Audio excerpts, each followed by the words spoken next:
You answer 20 questions online about how much you like cuddling versus having your own space. At the end, an algorithm assigns you a label: anxious, avoidant, disorganized, and you get sorted into a rigid box. Immediately, that clinical label becomes a tool. People use it to confirm what they always suspected was wrong with them, or they flip it around to diagnose their partner as the toxic source of all their relationship stress. Armed with these psychological profiles, couples sit down to fix their issues. Yet they still end up in the exact same screaming match over who unloaded the dishwasher, or a slightly sharp tone of voice on a Tuesday night. Attachment science was never built to operate as a courtroom of perpetrators and victims. Externalizing your relational pain to find a villain guarantees the negative cycle will keep spinning. This chart visualizes the reality of relationship conflict. 70 to 80% of all relationships consist of two highly specific, contrasting archetypes colliding. Your partner is not a narcissist. They are not hopelessly broken, and neither are you. When you fight, you are watching two perfectly adapted childhood survival strategies misfire in an adult environment. The failure of a relationship rarely comes down to who you are as isolated individuals. The real threat is the invisible, tragic system you co-create together the moment you feel disconnected. Attachment is a biological imperative. The mammalian nervous system is hardwired to need a primary bond. When that bond feels distant, your brain registers an existential threat, equating emotional absence with a literal risk of death. Once that threat is detected, the parts of your brain responsible for rational communication shut down. You lose the ability to listen or think clearly. To survive the unbearable pain of disconnection, the adult body instantly executes frantic, infant-level protective strategies. A defensive argument is a physiological panic response. Two nervous systems are desperately trying to survive the perceived loss of one another. The first protective strategy belongs to the relentless lover. Driven by a deep fear of abandonment, their nervous system is constantly asking one urgent question: are you there for me? When the answer feels like a no, they protest the distance. They aggressively reach out. They sharply criticize and demand closeness.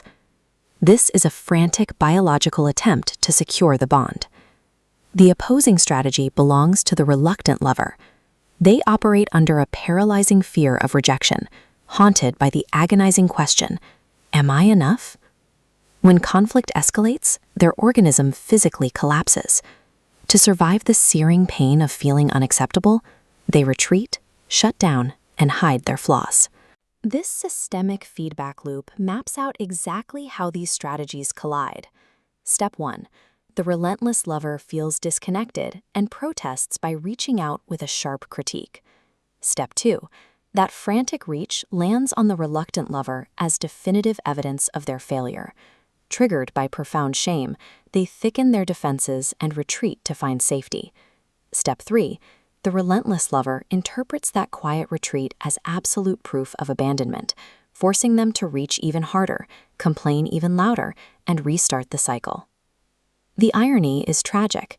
Two people deploy the exact strategies that once kept them safe, but through impact without intention, they guarantee their own mutual suffering. To break the cycle, you have to abandon the illusion that you are fighting each other. The invisible system you've built is your shared enemy.